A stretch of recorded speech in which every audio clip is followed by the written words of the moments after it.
I always thought my life was perfect. A loving wife, 2 beautiful kids, and a steady job that I was passionate about. My name is Ethan Sullivan and I'm a 38-year-old architect. I've built a solid career in a reputable firm and had a home in a quiet little town in California. The house was everything we could ever want. A charming vintage home on the outskirts of town, where the world moved at a slower pace. Every evening after work I would return to this haven, greeted by my wife, Rebecca, and our 2 kids, Lily and Jack, who always made me smile with their laughter and energy. Life felt stable, comforting, and routine. Rebecca managed a small cafe in the heart of town. It wasn't the busiest place, but it was cozy, and it gave her something to pour her heart into. I loved seeing her behind the counter making coffee for the regulars, always smiling and chatting with them. The cafe was like an extension of her, warm, inviting, and full of character. But recently, something had begun to feel off. At first, I shrugged it off. I mean, after all, no marriage is without its ups and downs, right? Yet, the signs became harder to ignore. Over the past few months, Rebecca had started coming home later and later. At first, I thought it was just the nature of her work. She had taken on more responsibility at the cafe, organizing events, dealing with suppliers, and so on. But then her appearance began to change too. She started dressing more stylishly, choosing outfits that didn't quite fit her usual understated fashion. It wasn't a bad thing, but something about it felt different. And the phone calls. She would spend hours on the phone, her voice lighter, happier, as though she was talking to someone she was eager to hear from. Whenever I asked who it was, she would dismiss my concerns with a vague, "Oh, just an old customer," or "business matters." I wanted to believe her, but each excuse started to sound more rehearsed, less convincing. I even caught her one night, changing perfumes, something I hadn't noticed before. I didn't say anything, but I couldn't shake the unease growing inside me. One evening, I found a pile of expensive clothes in the back of our closet. Clothes that weren't mine, clothes I had never seen her wear. A new designer brand. I was sure I had never bought them for her. At that moment, a tight knot formed in my stomach. My heart raced and I found myself questioning everything I had trusted about our life. I didn't want to believe it, but the signs were staring me in the face. I hated feeling like this. I didn't want to be the jealous husband, the paranoid guy who always suspected the worst. But there I was, lying awake at night, wondering what was really going on. I decided to do what any husband would do in my position. I hired a private investigator. His name was Daniel Parker, known in town for handling sensitive cases. He had the reputation of finding out things that people didn't want to be found. I contacted him and made arrangements for him to begin looking into Rebecca's activities. He assured me that I would have answers in just a few days. I didn't want to be the guy who couldn't trust his wife. But the seed of doubt had been planted, and I needed to know the truth. As much as it hurt, I knew I couldn't live in this limbo anymore. 2 days passed before I got a call from Rebecca. She asked if I wanted to have dinner with her. She said it had been too long since we'd had a quiet evening together. I agreed, though a part of me was hesitant. I didn't know if she suspected anything, or if she was trying to cover up something. But I didn't want to turn down an opportunity to reconnect, to figure out if things could still be salvaged between us. We went to an Italian restaurant we used to visit when we first started dating. It was the kind of place where the waiters knew your name and the food felt like home. As we sat down, I tried to relax, tried to convince myself that maybe this was just a misunderstanding, that my worries were just my mind playing tricks on me. But halfway through dinner, Rebecca put down her fork, looked at me across the table, and asked me a question that would change everything. "Do you still trust me?" she said, her voice calm, almost too calm. I froze. My heart skipped a beat. Did she know? Did she know about Daniel? Or was she finally going to confess something I wasn't ready to hear? I didn't answer right away. I couldn't. The question lingered in the air, heavy and sharp. It was as though she already knew the answer, as though the truth was out there in front of me, just waiting for me to acknowledge it. Rebecca's eyes never wavered, but her face was a mix of concern and something else. Guilt, maybe? I didn't know how to respond. I felt a wave of anger and sadness flood over me, but I couldn't bring myself to say anything. Instead, I stood up, paid the bill without another word, and walked out of the restaurant. Rebecca tried to follow me, but I couldn't stop. I was too lost in my own confusion, in the storm of emotions swirling inside me. I got into the car, slammed the door, and drove away without looking back. I couldn't help but wonder, was she testing me? Did she already know? What was going on? I didn't say a word to her in the car, and when I got home, I didn't speak at all. We didn't talk for days. Every time she tried to bring it up, I could barely manage a reply. The silence between us was unbearable, but I needed answers. I couldn't keep pretending like nothing was wrong. Then the call came. Daniel had the results. The morning after our silent dinner, I woke up feeling like I was suffocating. The weight of the silence between Rebecca and me felt too much to bear, but I couldn't shake the sense of impending doom. I spent the day trying to distract myself with work, but my thoughts kept drifting back to that question she had asked me. Do you still trust me? What was she really asking? Was it a test or a confession? The truth felt like it was right there, just out of reach, and every moment I waited to find it only made it worse. I didn't know what I was expecting, but I knew I wasn't ready to hear whatever was coming next. The thought of confronting Rebecca, of bringing everything to light, made my stomach churn. But I had already crossed the line by hiring Daniel. The answers I needed were coming whether I was ready for them or not. Later that day I received the call. Ethan, Daniel's voice came through the phone, calm but with an edge I didn't like. We have the information you asked for. You should come down to the office. My chest tightened. It was official now. There was no turning back. I had asked for the truth and now I had to face it. I left work early and made my way to Daniel's office. The drive was a blur. I didn't know what I was expecting, but my mind raced through 1,000 possibilities. What had Rebecca been doing? Was there someone else? Had she really been unfaithful? When I arrived, Daniel led me into a small, quiet room where a file sat on his desk, thick with the weight of secrets I wasn't prepared to know. He opened it slowly, taking out the first photo. Here's what I found, Daniel said, pushing the photo across the table toward me. It was a picture of Rebecca, walking out of a luxury hotel in downtown. The image was blurry but clear enough to recognize her, dressed in an elegant outfit, her face a mix of excitement and secrecy. My heart sank. Who is she with? I asked, my voice barely above a whisper. Daniel flipped to the next photo. There, standing next to Rebecca, was a man I didn't recognize. He looked polished, confident, and far too familiar with her for my liking. He was laughing at something Rebecca had said, and their chemistry was unmistakable. The image made my stomach twist and a cold sweat ran down my back. This man is Alex, Daniel said. He's a business partner of Rebecca's. They've been spending a lot of time together, especially late at night. I nodded, but the pit in my stomach was growing. I didn't want to hear more, but I needed to.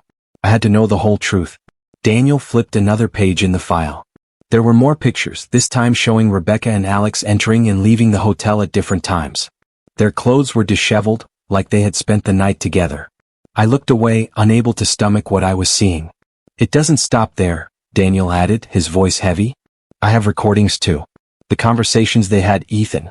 They weren't just business. There's something deeper going on. He handed me a small recorder. I clicked play and there, in clear audio, I heard Rebecca and Alex laughing together, their voices intimate, flirtatious. My hands shook as I listened to the conversation. They spoke about how much fun they had the night before, about their plans to meet again soon.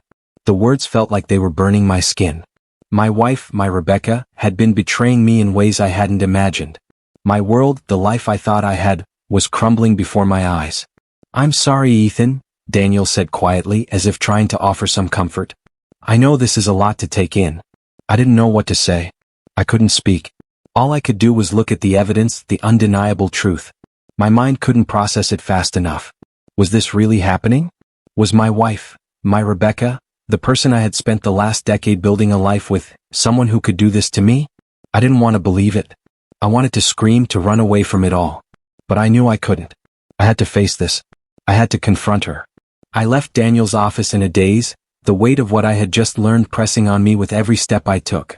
I didn't know how to process it all, but I knew one thing for sure. I had to confront Rebecca. I couldn't let this continue. I couldn't live in this lie anymore. When I got home, Rebecca was sitting on the couch, flipping through a magazine, looking as if nothing had changed. But everything had changed. The woman I thought I knew, the woman I had trusted with my heart, was someone I didn't recognize anymore.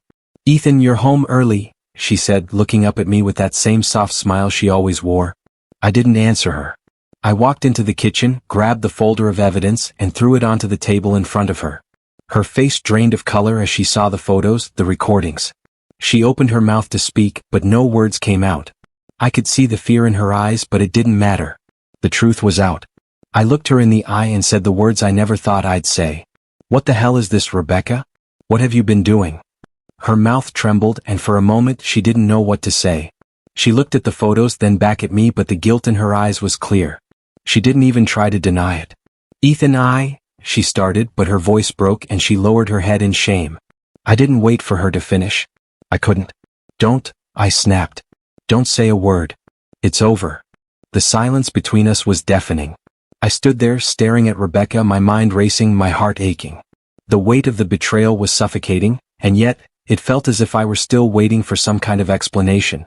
Something, anything to make this make sense. But I knew deep down that there was nothing that could fix this.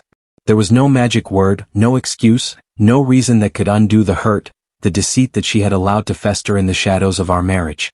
Rebecca sat frozen, her hands trembling slightly as she reached out toward the folder I had thrown onto the table. Her fingers brushed the edge of the photographs, but she didn't dare look at them. She couldn't. She knew what was in them. I could feel my blood boiling, the rage rising within me, but there was something else too, an overwhelming sense of sorrow. This was not the woman I had married. The woman I had trusted. The woman I had built my life with. I spoke again, my voice cold and steady, though it was laced with years of hurt. You really think you could just get away with this, Rebecca? I asked, my words cutting through the thick air between us. Do you think I wouldn't find out? That I wouldn't see the signs? Her lips parted, but she didn't speak. I wasn't sure if it was because she didn't know what to say, or if she was simply too ashamed to speak at all. I didn't care anymore. She had crossed a line, and I wasn't sure if there was any coming back from it. I trusted you, I continued, pacing now, my hands clenched into fists at my sides. I gave you everything. And this is what you do to me. You bring someone else into our life, into our home. And for what? A little excitement? A thrill? Rebecca looked up at me, tears welling in her eyes. She opened her mouth, but the words seemed to be stuck. She was trembling now, her face pale, her usual confidence gone, replaced by something I hadn't seen in years, guilt. Ethan, I'm sorry, she whispered, her voice breaking. I didn't mean for this to happen. It was just, I don't know. It just happened. I couldn't believe what I was hearing. It just happened? I repeated, my voice rising. You're telling me this is some kind of accident? That you didn't mean to have an affair with someone you work with? That you didn't know what you were doing? Rebecca's face crumpled, and she buried her face in her hands, sobbing uncontrollably. The sound of her crying stung my ears, but I couldn't bring myself to feel sympathy. How could I? How could I feel anything other than betrayal? I stood there, watching her, feeling the weight of everything we had built together, the good, the bad, the years of marriage, the family we had created. It was all crashing down in front of me in this one moment. And yet I felt numb. My body was there, but my mind was somewhere else, trying to comprehend what had gone so horribly wrong. Rebecca, I said, my voice quieter now, filled with a kind of cold detachment. I need you to leave. I can't look at you right now. I need space. We need space. She looked up at me, her eyes filled with desperation. Ethan, please don't do this. Don't push me away. I want to fix this. I want us to work. Please. Her pleading voice reached me, but the walls I had built in my heart couldn't be broken so easily. I had seen too much, felt too much. And the trust, the foundation of everything we had, was gone. I shook my head. It's too late for that, I said. You've made your choice. And now I'm making mine. I can't do this anymore. Rebecca's sobs grew louder, but I didn't move. I couldn't move. I was frozen, caught in this terrible web of reality and regret. I'm sorry, she whispered again over and over, as though those words could fix anything. But they couldn't. Nothing could fix this. With a heavy heart, I turned and walked away, my footsteps echoing in the silence of the house. The silence that had once been so comforting now felt suffocating. The walls of our home felt cold and unwelcoming. I went to the door, grabbed my keys, and walked out without looking back. The next few days felt like a blur. I didn't speak to Rebecca. I didn't want to. Every time I saw her, I saw the woman who had betrayed me, and the pain was too much to bear. I moved through the motions of my day, work, picking up the kids, keeping up appearances, but my heart wasn't in it. My trust in her, in everything we had built, had been shattered. I began to rearrange my life, slowly but surely. The kids were my priority. They needed me and I had to be there for them. But in the quiet moments, when I was alone with my thoughts, the pain of what had happened crept in. I couldn't get the images of Rebecca with Alex out of my mind. I couldn't erase the sound of her voice on that recorder. And I couldn't ignore the hollow feeling in my chest, the emptiness that seemed to stretch on forever. But I had to move forward. I couldn't stay trapped in the past. I had to take control of my life again for my sake and for the sake of my kids. Rebecca's calls became fewer and fewer, and when she did try to reach out, I ignored her. I couldn't bring myself to talk to her. Not yet. Not until I had figured out who I was without her, without the lies that had clouded my judgment for so long. I couldn't change the past, but I could change what happened next. And so, with a heavy heart, I began to rebuild my life. The days after that night became a blur of routine and numbness. I kept my distance from Rebecca. Every time I saw her face, I was reminded of the pain, the betrayal, the destruction of everything I had once believed in. The house felt colder now, like it was just a shell of the home we had once shared. Rebecca sent messages, but I didn't read them. She left voicemails, but I deleted them without listening. What could she possibly say? What was left to say? She had torn everything apart with her choices. She had betrayed me, and now she wanted me to forgive her. But I couldn't, not yet, maybe not ever. The children were my only anchor. I had to be strong for them. They didn't understand what was happening, and I wasn't sure how to explain it. How could I tell them that their mother, the person they loved, had shattered our family? Lily and Jack didn't ask too many questions, thankfully. They were too young to grasp the complexity of what was happening, but I could see the concern in their eyes when I was distant, when I wasn't myself. I had to push through for them, even when everything inside of me was screaming for answers I couldn't find. I began spending more time with them. We'd go to the park, have dinners together, and I'd try to smile, to laugh, to be present. But every night as I lay in bed, the reality of my situation hit me like a wave. I was alone.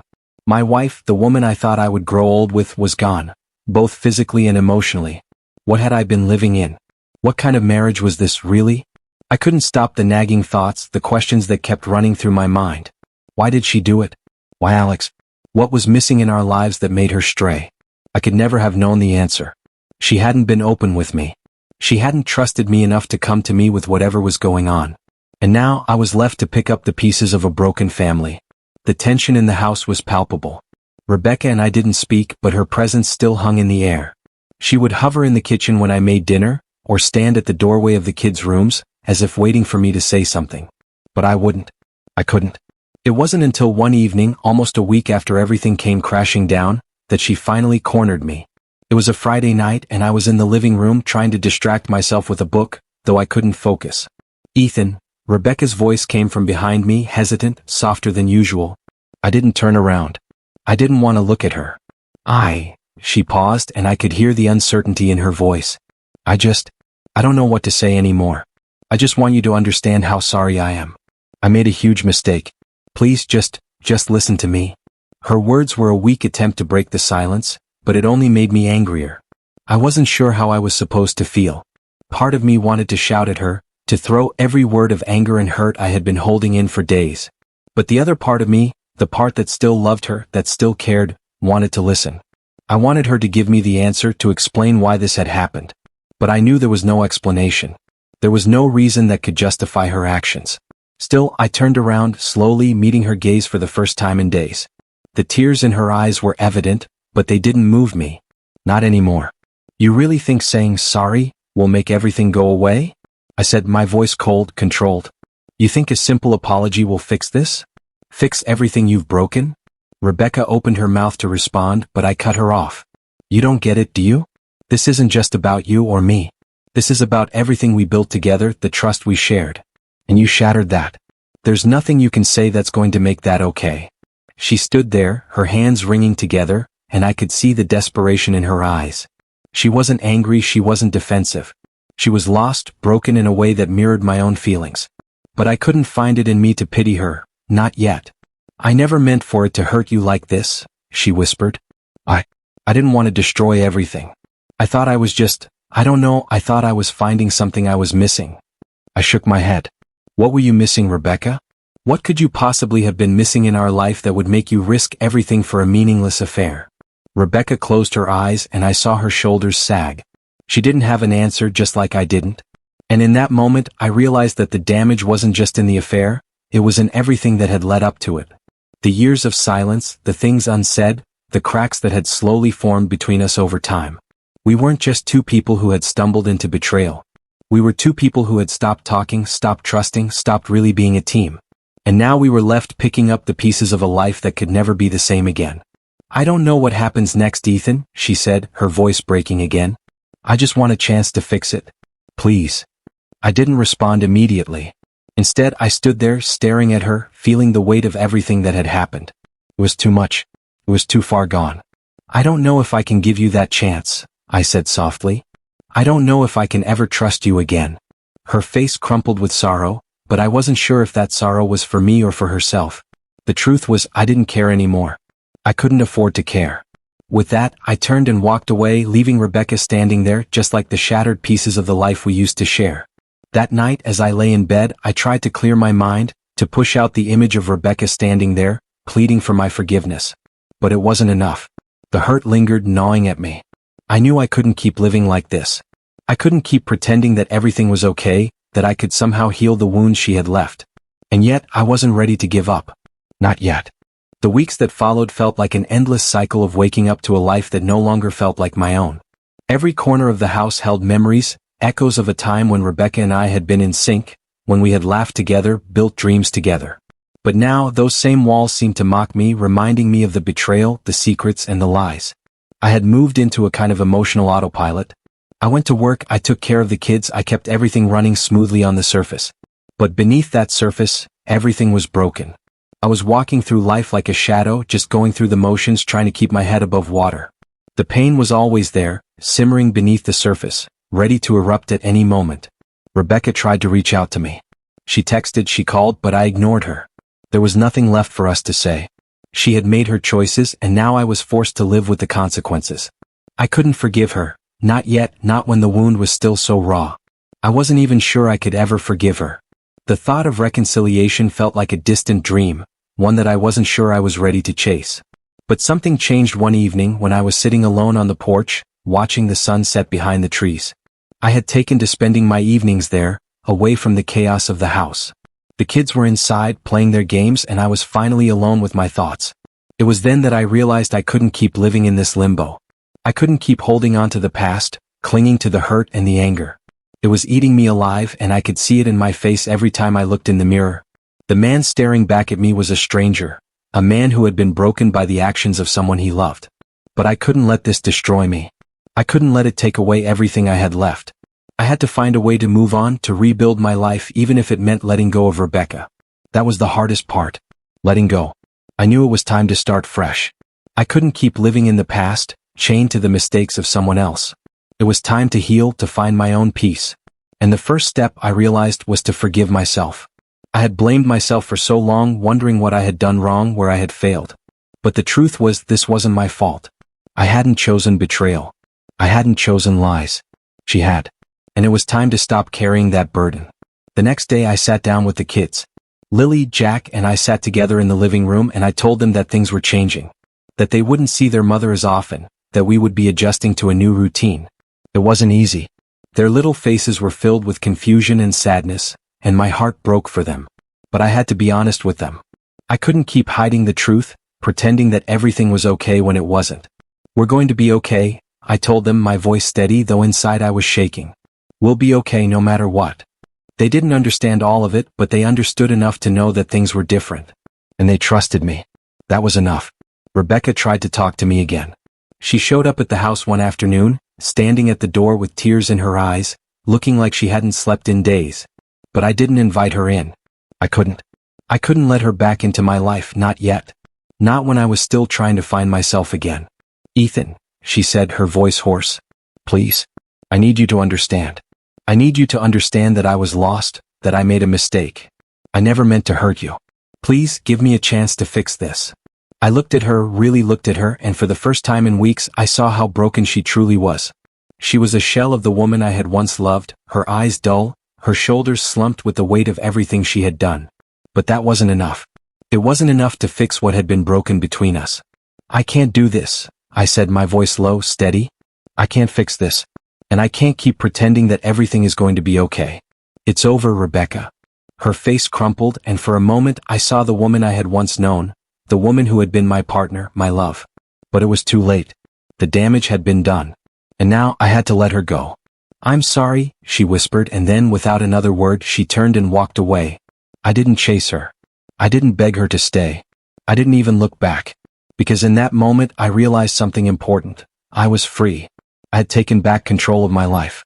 I didn't need her to be whole. I didn't need her to make me feel validated. I could stand on my own, and I could raise my kids without her. I could heal without her. The days passed and slowly I began to feel the weight lift from my shoulders. I found a new rhythm, a new routine. I started focusing on things that mattered, my kids, my work, myself. I began to take care of me again, something I hadn't done in a long time. And as time went on, I realized that the pain, while still there, wasn't as sharp as it had been. It didn't control me anymore. I had found my peace, and it didn't come from forgiveness, at least not yet. It came from acceptance. Acceptance of what had happened, of what was lost, and of what could never be regained. I didn't know what the future held, but I knew one thing: I was no longer trapped in the past. And that was enough.